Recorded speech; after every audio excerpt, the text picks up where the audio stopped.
بڕیارە ئەم هەفتەیە وەزارەتی دارایی عێراق پێداچوونەوە بە بودجەی تەواو بکات و ڕێنمایی تایبەتی لەبارەوە دەربکات.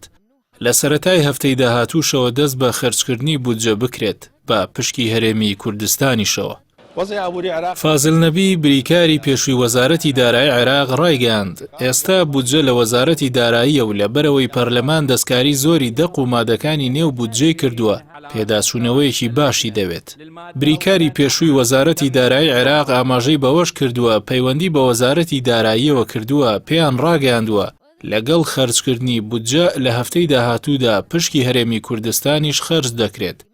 زیادەمان هەبوو ئیستیسماران کردیە بە بڕوای فازڵ نەبی ناردنی پشکی هەرێمی کوردستان ئاسانە و تەنها 250,000 بەرمیل نەوتی هەرێم و نیوەی داهات کە پارەکەی بۆ ئەم مانگە چەندە حساب دەکرێت و پشکی هەرێم دیاری دەکرێت و پارەکە ڕەوانە دەکرێت.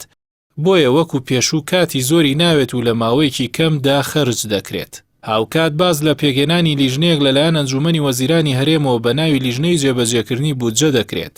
بڕیارە کارەکانی لیژنەکە لە هەفتەی داهاتووە دەست پێ بکات. فازڵ نەبیش پێگەێنانی لیژنەیەکی هاوبەش لە نێوان هەرێم و بەغدا بە پێویست دەزانێت بۆ ناردنی پشکی هەرێم لە بودجەدا. بەو پێی مانگانە بڕی بودجەکە گۆڕانکاری بەسەردا دێت و ئەگەر ئەو لیژنەیە هەبێت ڕێگە نادات ناردنی پشکی هەرێمی کوردستان دوا بکەوێت. زیاد جەبار سەرۆکی لیژنەی دارایی لە پەرلەمانی کوردستان دەربارەی پەیوەندی وەزارەتی دارایی هەرێم بە وەزارەتی دارایی بەغداوە ڕوونی کردەوە دەبێت وەزارەتی دارایی هەرێم پەیوەندی بە وەزارەتی دارایی عێراقەوە هەبێت بۆ ئەوەی هەرێم ئاگاداری زانیاریەکان بێت تا بزانرێت پشکی هەرێم بە چ میکانیزمێک جێبەجێ دەکرێت و دێتە هەرێم و بەغدا چۆن جێبەجێ دەکات. بەڵام ئەوەی تا ئێستا بە ناڕوونی ماوەتەوە دابەشکردنی موسەی فەرمانبەرانی هەرێمە کە بە چ شێوەیەک دەبێت. گەرچی پێشتر ئاواتی شێخ جەناب وەزیری دارایی هەرێم ڕایگەیاند بوو ئەگەر بەغدا پارەکە بنێرێت ئەگەر زۆرە کە موچە بێپاشەکەوت دابەش بکرێت.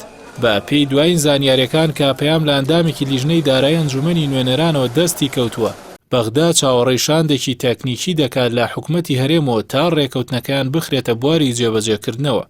هاوکات حکومەتی عێراق دوو پێشنیازی بۆ پشکی هەرێم هەیە. یەکەم پشکی هەرێم بە 3 وەجبە بنێردرێت و بە شێوەی تەخمینی مانگانە داهاتی هەرێم بە تەقدیری چەندە لەژێر ڕۆشنایی ئەوە بنێردرێت. پێشنیاری دووەمیش کە زۆرینەی لایەنە عێراقیەکان لەگەڵین ئەوەیە مانگانە داهاتی هەرێم حساب بکرێت و هەر مانگەش پشکەکە دیاری بکرێت. دکتۆر بەختیار شاوەی زوتەبێژی لیستی یەکێتی نیشتیمانی لە ئەنجومەنی نوێنەرانی عێراق پێی وایە گرنگی لە هاتنی پشکی هەرێم نییە، گرنگ ئەوەی لێبڕینی موچە نەمێنێت. دەژڵێت ئەوەی گرنگ و مای دڵخۆشی فەرمانبەرانی هەرێمی کوردستانە ئەوەیە بە هاتنی پشکی هەرێم مەسەلەی لێبڕینی موچە نەمێنێت و حکومەتی هەرێم ئەو مافەی فەرمانبەران بگەڕێنێتەوە بۆ خاوەن ماف و دەبێت لە کاتی خۆیدا و بەبێ لێبڕین موچە بە خەڵکی موچەخۆر بدات. خۆگەر وا نەبێت ئەوە پشکی هەرێم بۆ خەڵک نایەت بەڵکو بۆ کەسانێکی کەمی سەرمایەدار و خاوەن کۆمپانیای زەبەلاح دێت.